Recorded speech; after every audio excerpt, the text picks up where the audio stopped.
Good morning. Have a lovely Sunday, July 13th. Each sunrise is a fresh promise. You have today to try, to grow, to shine. Don't let doubt hold you back. Take one bold step forward. Your effort today is the seed of tomorrow's success. Make it count. Have a motivated, meaningful day. സുപ്രഭാതം July 13. സ്നേഹം നിറഞ്ഞ ഒരു ഞായറാഴ്ച ആശംസിക്കുന്നു. ഓരോ സൂര്യോദയവും ഒരു പുതിയ വാഗ്ദാനമാണ്. നിങ്ങൾക്ക് ഇന്ന് ശ്രമിക്കാനും വളരാനും തിളങ്ങാനുമുണ്ട്.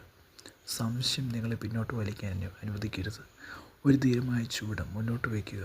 ഇന്നത്തെ നിങ്ങളുടെ പരിശ്രമമാണ് നാളത്തെ വിജയത്തിൻ്റെ വിത്ത്. അത് ഫലപ്രദമാക്കുക.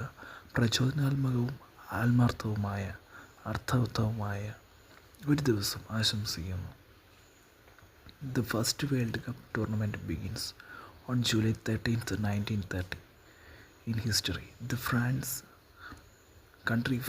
defeated Mexico 4-1 and the United States defeated Belgium 3-0 in the first World Cup football matches held in the host city of Montevideo, Uruguay. ആദ്യ ലോകകപ്പ് ടൂർണമെൻറ്റ് ആരംഭിക്കുന്നു. 1930 ജൂലൈ 13 ഫ്രാൻസ് മെക്സിക്കോയെ 4-1 പരാജയപ്പെടുത്തി. അമേരിക്ക ബെൽജിയത്തെ 3-0 പരാജയപ്പെടുത്തി. ഒരു സമയം ആദ്യ നഗരമായ ഉറുഗ്വേയിലെ മൊണ്ടെവീഡിയോയിൽ നടന്ന ആദ്യ ലോകകപ്പ് ഫുട്ബോൾ മത്സരങ്ങൾ ചരിത്രത്തിൽ നിന്ന്. ഗ്രിഗേറിയൻ കലണ്ടർ പ്രകാരം ജൂലൈ 13 വർഷത്തിലെ 194 ദിവസമാണ്. ആദ്യ വർഷത്തിൽ 195 ദിവസം.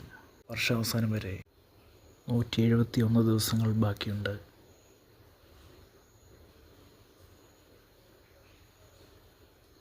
July 13, Kashmiri Muslims were protesting outside the Srinagar Central Jail, where Abdul Qadir, who had called on Kashmiris to rise against the rule of the Harisi, was being held.